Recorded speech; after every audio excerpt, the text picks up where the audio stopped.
A Revolução Francesa durou de 1789 a 1799. Era governado por um rei absolutista chamado Luís XVI. Um rei absolutista é um rei que tem poder absoluto do Estado. Ele tomou o poder em 1774.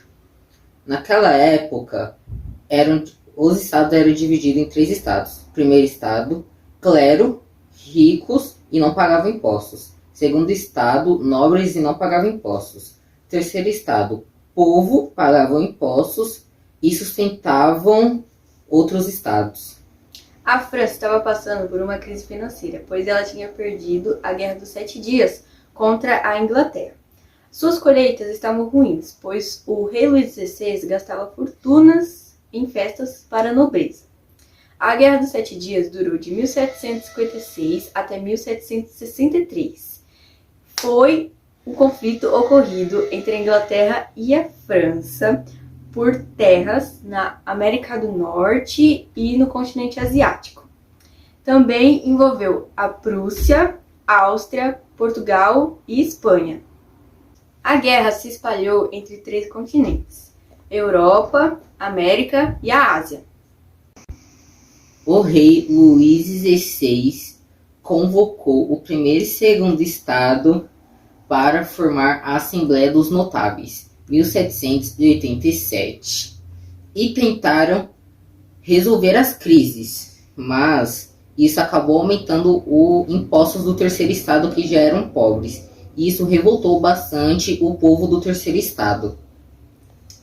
Depois disso, o rei Luís XVI convocou os 3 estados, assim formando a Assembleia dos Estados Gerais, onde os representantes de todos os estados entraram em conflito, pois o primeiro e o segundo estado eram 2 estados que tinham poucas pessoas, e o terceiro estado era 97% do povo. Então, eles queriam que o voto fosse reivindicado por cabeça, e o povo do primeiro e segundo estado queriam que o voto fosse por ordem social. Assim, eles entraram em conflito, porque o terceiro estado ficaria em desvantagem. E isso ocorreu em 1789. Os burgueses lideraram o terceiro estado, que eram os povos, para a queda da Bastilha. A Bastilha era uma prisão onde ficavam os políticos e os ex-políticos que eram contra o rei francês. A queda da Bastilha aconteceu dia 14 de julho de 1789. A queda da Bastilha simbolizou o início da Revolução Francesa. Em 1798, foi escrito o documento da Declaração dos Direitos do Homem e do Cidadão.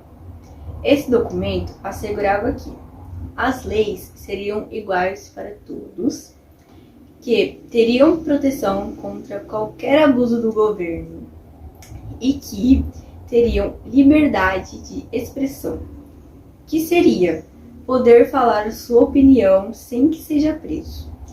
Em consequência disso, o rei Luís XVI acabou perdendo seus poderes absolutistas. A França foi invadida pelo Império Germânico e o rei Luís XVI foi capturado e, junto com sua família, foi executado por traição. Então, após a morte do rei Luís XVI, 2 partidos políticos se destacaram: os jacobinos e girondinos. Jacobinos eram burgueses pobres que queriam criar leis para os pobres e o fim da monarquia. E os girondinos? Girondinos eram burgueses ricos que queriam criar leis para os ricos e eram a favor da monarquia. O jacobino Robespierre assumiu o poder, mas seu período foi conhecido como o período do terror, pois ele mandava executar as pessoas suspeitas de traição. Como Robespierre era jacobino, ele criou leis que favoreciam a vida do povo pobre. Porém, os girondinos deram um golpe de Estado, executaram o jacobino Robespierre e tomaram o poder. O governo girondino se chamou Diretório. O diretório acabou com as leis que favorecem os pobres. Com incerteza de outro golpe de Estado, os girondinos se juntaram aos militares. Porém, o governal Napoleão Bonaparte deu um golpe e assumiu o poder. Foi uma manobra política para garantir a ascensão dos girondinos ao poder. Esse golpe foi chamado de 18 Brumário. Napoleão Bonaparte trouxe estabilidade política e desenvolvimento econômico. E o fim da Revolução Francesa foi em 1799. E essa foi nossa videoaula.